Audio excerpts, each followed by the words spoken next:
ನಮಸ್ಕಾರ. ನೋಡಿ, ಬಾಗಲಕೋಟೆಯಲ್ಲಿ ಬಿಜೆಪಿ ಹೀನಾಯವಾಗಿ ಸೋತಿದೆ.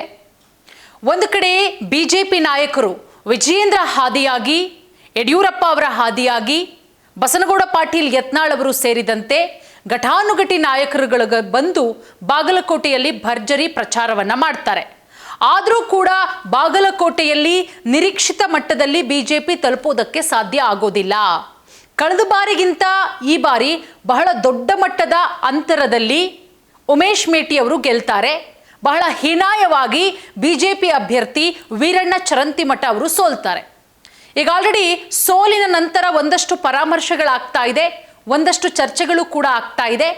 ಬಾಗಲಕೋಟೆಯಲ್ಲಿ ಘಟಾನುಘಟಿ ಬಿಜೆಪಿ ನಾಯಕರುಗಳು ಬಂದು ಅಬ್ಬರದ ಪ್ರಚಾರ ಮಾಡಿದ್ರು ಕೂಡ ಅಲ್ಲಿ ಬಾಗಲಕೋಟೆ ಅಭ್ಯರ್ಥಿ ವೀರಣ್ಣ ಚರಂತಿಮಠ ಅವರು ಸೋಲ್ತಾರಲ್ಲ, ಅದು ಸುಮಾರು ಸಾಕಷ್ಟು ಮತಗಳ ಅಂತರದಿಂದ.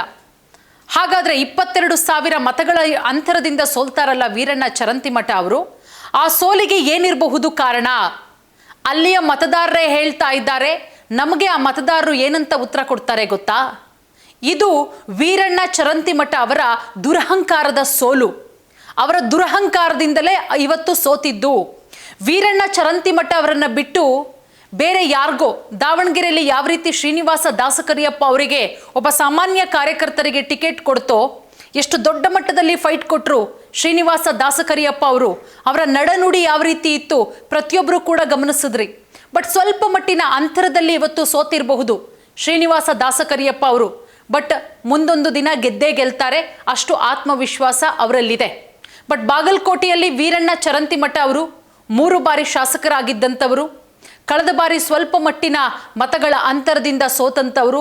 ಬಟ್ ಈ ಬಾರಿ ಆ ಅಂತರ ಬಹಳ ದೊಡ್ಡ ಮಟ್ಟದಲ್ಲಿ ಆಗುತ್ತೆ ಅಂದರೆ ಕಾರಣ ಏನು ಗೊತ್ತಾ? ಬಿಜೆಪಿ ಪಕ್ಷದ ಸೋಲಿಗೆ ಮೊದಲ ಕಾರಣ ಅಭ್ಯರ್ಥಿ ವೀರಣ್ಣ ಚರಂತಿಮಠ ಅವರು. ಅವರ ನಡತೆ, ಅವರ ನಡೆನುಡಿ, ಇದೆಲ್ಲವೂ ಕೂಡ ಅಲ್ಲಿಯ ಪಕ್ಷದ ಕಾರ್ಯಕರ್ತರು, ಆ ಭಾಗದ ಜನನೇ ಹೇಳ್ತಾರೆ. ಏನಪ್ಪ ಅಂದರೆ ಪಕ್ಷದ ಕಾರ್ಯಕರ್ತರಿಗೆ, ಮುಖಂಡರಿಗೆ ಸರಿಯಾದ ಸ್ಪಂದನೆಯನ್ನ ಕೊಡಲಿಲ್ಲ ವೀರಣ್ಣ ಚರಂತಿಮಠ ಅವರು.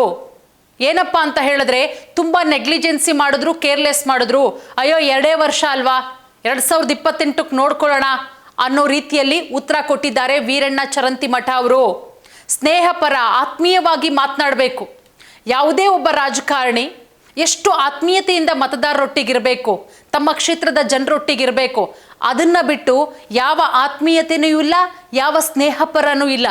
ಬರೀ ಮಾತೆತ್ತಿದ್ರೆ ಸಿಡುಕುತನ, ಒಂದು ರೀತಿಯಲ್ಲಿ ನಿಷ್ಠೂರವಾಗಿ ಮಾತನಾಡೋದು.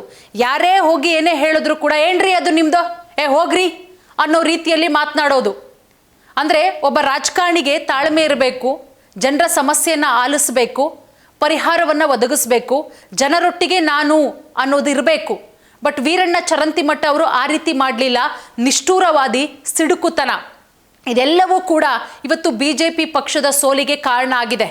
ಮೊದಲು ಬಿಜೆಪಿ ಪಕ್ಷ ಈ ವೀರಣ್ಣ ಚರಂತಿಮಠ ಅವರ ವಿರುದ್ಧ ಕ್ರಮ ತೆಗೆದುಕೋಬೇಕು. ನೋಡಿ, ವಿಧಾನ ಪರಿಷತ್ ಸದಸ್ಯರಾದಂತಹ PH ಪೂಜಾರ, ಮಾಜಿ ಸಚಿವರಾದಂತಹ ಮುರುಗೇಶ್ ನಿರಾಣಿ ಅವರ ನಡುವೆ ತೋರಿಕೆ.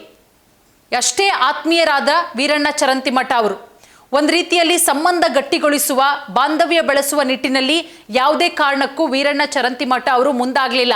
ನಾನೇ ನಂದು ಅನ್ನುವ ದುರಹಂಕಾರ, ಅಯ್ಯೋ ಜನ ಕೈ ಹಿಡಿತಾರೆ ಬಿಡು ಅನ್ನೋದು ಕೂಡ. ಬಟ್ ಇದೆಲ್ಲ ಕೂಡ ಇವರಿಗೆ ಮೈನಸ್ ಆಗುತ್ತೆ. ಇವರು ಯಾವ ರೀತಿ ದುರಹಂಕಾರವನ್ನು ತೋರಿಸಿದ್ರೋ ಆ ದುರಹಂಕಾರವೇ ಇವತ್ತು ಸೋಲಿನ ರುಚಿಯನ್ನು ತೋರಿಸಿದೆ. ಇವ್ರು ಬಿಡಿ, ಕಳೆದ ಬಾರಿನೂ ಕೂಡ ಸೋತವರೇನೆ, ನಡೆಯುತ್ತೆ. ಪಾಪ ಬಿಜೆಪಿ ಪಕ್ಷದ ಕತೆ ಏನಾಗಬೇಕು? ಎಷ್ಟರ ಮಟ್ಟಿಗೆ ವಿಜಯೇಂದ್ರ ಅವರು, ಶ್ರೀರಾಮುಲು ಅವರು ಕಾಲಿಗೆ ಚಕ್ರ ಕಟ್ಕೊಂಡವರಂತೆ ಕ್ಷೇತ್ರದಾದ್ಯಂತ ಸಂಚರಿಸಿದ್ದಾರೆ. ಯಡಿಯೂರಪ್ಪ ಅವರು ಕೂಡ ಬರ್ತಾರೆ, ಕುಮಾರಸ್ವಾಮಿ ಅವರು ಕೂಡ ಬರ್ತಾರೆ, ಕ್ಯಾಂಪೇನ್ ಮಾಡ್ತಾರೆ. ಇವರೆಲ್ಲ ಬಂದರೂ ಕೂಡ ಈ ಅಭ್ಯರ್ಥಿ ಇಷ್ಟರ ಮಟ್ಟಿಗೆ ದುರಹಂಕಾರದ ಪರಮಾವಧಿ ಅಂತ ಹೇಳಿದ್ರೆ ಇವತ್ತು ಬಾಗಲಕೋಟೆಯಲ್ಲಿ ಸೋಲೋದಕ್ಕೆ ವೀರಣ್ಣ ಚರಂತಿಮಠ ಅವರೇನೆ ದೊಡ್ಡ ಮಟ್ಟದಲ್ಲಿ ಕಾರಣ. ಅದರ ಜೊತೆಗೆ ಕಳೆದ ಬಾರಿಯೂ ಕೂಡ ಅಷ್ಟೇನೆ ವೀರಣ್ಣ ಚರಂತಿಮಠ ಅವರು ಸೋಲೋದಕ್ಕೆ ಅವರ ಸಹೋದರ ಮಲ್ಲಿಕಾರ್ಜುನ ಚರಂತಿಮಠ ಅವರು ಕಾರಣರಾಗಿದ್ರು. ಕಾರಣ ಪಕ್ಷೇತರ ಅಭ್ಯರ್ಥಿಯಾಗಿದ್ದು. ಈ ಬಾರಿ ಏನು ಮಾಡ್ತಾರೆ? ಹೊಂದಾಣಿಕೆ ಮಾಡಿಕೊಳ್ಳುವ ಇಚ್ಛೆ ಇರುತ್ತೆ ಮಲ್ಲಿಕಾರ್ಜುನ ಚರಂತಿಮಠ ಅವರಿಗೆ. ಆದರೂ ಕೂಡ ಈ ಮನುಷ್ಯ ಬಿಜೆಪಿ ಪಕ್ಷಕ್ಕೆ ಬರೋಕೆ ಮಲ್ಲಿಕಾರ್ಜುನ ಚರಂತಿಮಠ ಅವರು ತುದಿಗಾಲಲ್ಲಿರ್ತಾರೆ. ಆದರೂ ಕೂಡ ಈ ವೈಮನಸ್ಸನ್ನು ಮುಂದುವರಿಸ್ಕೊಂಡೇ ಹೋಗ್ತಾರೆ, ತಮ್ಮ ಸಹೋದರರನ್ನೇ ದೂರ ಮಾಡ್ಕೊಳ್ತಾರೆ. ಅದು ಕೂಡ ವೀರಣ್ಣ ಚರಂತಿಮಠ ಅವರ ದುರಹಂಕಾರ. ಈ ದುರಹಂಕಾರದಿಂದಲೇ ಸೋತಿದ್ದು. ಅದರ ಜೊತೆಗೆ ಕಾಂಗ್ರೆಸ್ ಪಕ್ಷದ ಅಧಿಕಾರ, ಅದರ ಜೊತೆಗೆ ಅವರ ಹಣದ ಬಲದ ಮುಂದೆ ಏನೇ ರಣತಂತ್ರಗಳನ್ನು ಮಾಡಲೂ ಇಲ್ಲ, ಮಾಡೋದಕ್ಕೂ ಕೂಡ ಮುಂದಾಗಲಿಲ್ಲ ವೀರಣ್ಣ ಚರಂತಿಮಠ ಅವರು. ಒಂದು ರೀತಿಯಲ್ಲಿ ಕೇರ್ಲೆಸ್, ನೆಗ್ಲಿಜೆನ್ಸಿ ಮಾಡಿಬಿಡ್ತಾರೆ. 2 ವರ್ಷ ಅಲ್ವಾ, 2028ಕ್ಕೆ ನೋಡೋಣ ಅಂತ ಹೇಳಿ ಹೀಗೆಲ್ಲ ಆಗಿ 2028ಕ್ಕೆ BJP ಏನಾದ್ರು ಇವ್ರಿಗೆ ಟಿಕೆಟ್ ಕೊಟ್ಟರೆ ಮತ್ತೊಮ್ಮೆ ಬಾಗಲಕೋಟೆಯಲ್ಲಿ BJPಯನ್ನು ಈ ಮನುಷ್ಯ ಮುಳುಗಿಸೋದ್ರಲ್ಲಿ ಯಾವುದೇ ರೀತಿಯ ಡೌಟ್ ಇಲ್ಲ. ಅದರ ಜೊತೆಗೆ ನೋಡಿ, ಬಾಗಲಕೋಟೆಯಲ್ಲಿ ಮಹಿಳಾ ಮತದಾರರು ಹೆಚ್ಚಾಗಿ ಇದ್ದಾರೆ. ಮಹಿಳಾ ಮತದಾರರನ್ನು ಸೆಳೆಯುವಂತಹ ಪ್ರಯತ್ನ ಮಾಡಬೇಕು. ನೋಡಿ, ಕಾಂಗ್ರೆಸ್ ಅವರು ಯಾವ ರೀತಿ ಸ್ಟ್ರಾಟರ್ಜಿ ಮಾಡ್ತಾರೆ, 2 ತಿಂಗಳದ್ದು ಒಟ್ಟಿಗೆ ಗೃಹಲಕ್ಷ್ಮಿ ಹಾಕ್ತಾರೆ, ಮಹಿಳಾ ಮತದಾರರನ್ನು ಸೆಳೀತಾರೆ. ಬಟ್ ಈ ಮನುಷ್ಯ ಆ ರೀತಿ ಮಾಡಲೇ ಇಲ್ಲ. ಕಾಲೇಜು ವಿದ್ಯಾರ್ಥಿಗಳು ಮೊದಲ ಬಾರಿಗೆ ಹಕ್ಕು ಚಲಾಯಿಸ್ತಾರೆ. ಆದರೆ ಇವರೆಲ್ಲರೂ ಕೂಡ ವೀರಣ್ಣ ಚರಂತಿಮಠ ಅವರಿಗೆ ಕೈ ಕೊಡ್ತಾರೆ.